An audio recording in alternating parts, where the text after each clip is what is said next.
Peristiwa Mi'raj yang jarang diceritakan orang itu Rasulullah itu ketemu Nabi Adam.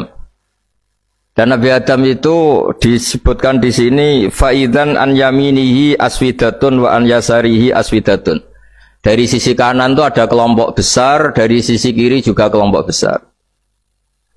Saya baca teks aslinya ya, tabarruk ya, supaya dapat berkah dari bahasa Rasulullah SAW. Ini cerita Nabi ketika ketemu Nabi Adam. Faidha nazara qibala yaminih dhakhika wa idza nazara qibala shimalih baka. Nabi Adam ketika melihat ke kanan itu senyum-senyum, senang sekali. Tapi kalau kau melihat ke kiri itu nangis. Lalu Rasulullah SAW tanya ke malaikat Jibril, itu siapa? Itu Adam. Dan yang kelompok di kanan itu ahli surga, maka beliau kalau melihat senang sekali. Dan kalau yang di kiri itu ahli neraka, kalau beliau melihat itu susah sekali. Artinya apa? Betapa susahnya jadi Nabi Adam itu. Jadi kalau misalnya ada koruptor ketangkep gitu ya, yang nangkep ya cucunya, yang ditangkep juga cucunya. Kalau kita punya anak 10 itu, terus yang satu misalnya nyuri milik temannya, milik saudaranya itu, sing naboi ya anaknya, yang ditaboi juga anaknya. Kayak apa tersiksanya seorang Nabi Adam? Karena nggak punya pilihan, pasti dari sekian kasus dolim dan mazlum, yang mendolimi maupun yang didolimi itu pasti anak cucunya. Jadi betapa susahnya seorang Nabi Adam. Jadi termasuk kearifan kita sebagai manusia itu belajar dari takdir yang kita hadapi, yaitu keterbatasan kita sebagai manusia. Kita harus bisa ngelola kegagalan, terima kodok kodar. Makanya kata Mbah Mun, abahnya Gus Yasin itu sering cerita ke saya, iman itu paling dhuwur itu iman kodok kodar, khairihi wa syarrihi minallah. Kita harus punya kesiapan iman khairihi wa syarrihi minallah.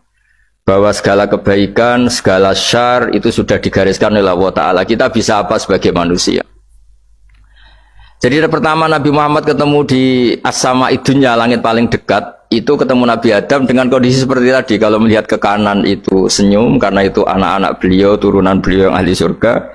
Kalau melihat ke kiri itu nangis, karena itu cucu beliau yang ditakdir tidak jadi orang baik. Artinya kalau ada peristiwa sosial apa saja, yang satu zalim, yang satu mazlum, atau yang satu benar, yang satu salah, atau sama-sama benar tapi salah faham, itu semua adalah cucu Nabi Adam alaihis salam, dan itu membuat beliau kadang-kadang dohika, kadang-kadang senyum, kadang-kadang baka, kadang-kadang nangis. Jadi itu yang menjadikan tambahnya arifnya Rasulullah SAW. Saya teruskan.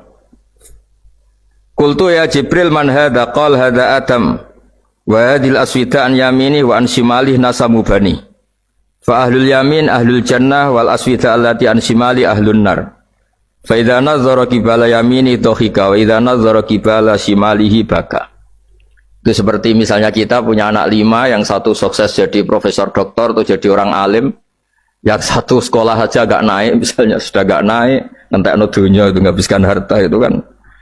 Tapi barokahnya itu mungkin kita mau jadi sombong tidak jadi gitu, karena punya anak yang nggak sukses. Mungkin barokahnya punya anak nggak sukses itu meredam keangkuhan kita, terus kita menjadi orang yang sopan dengan tetangga, dengan orang lain karena dipaksa punya hal-hal yang seperti itu. Jadi semua yang ditakdir Allah kalau kita ridho itu pasti baik.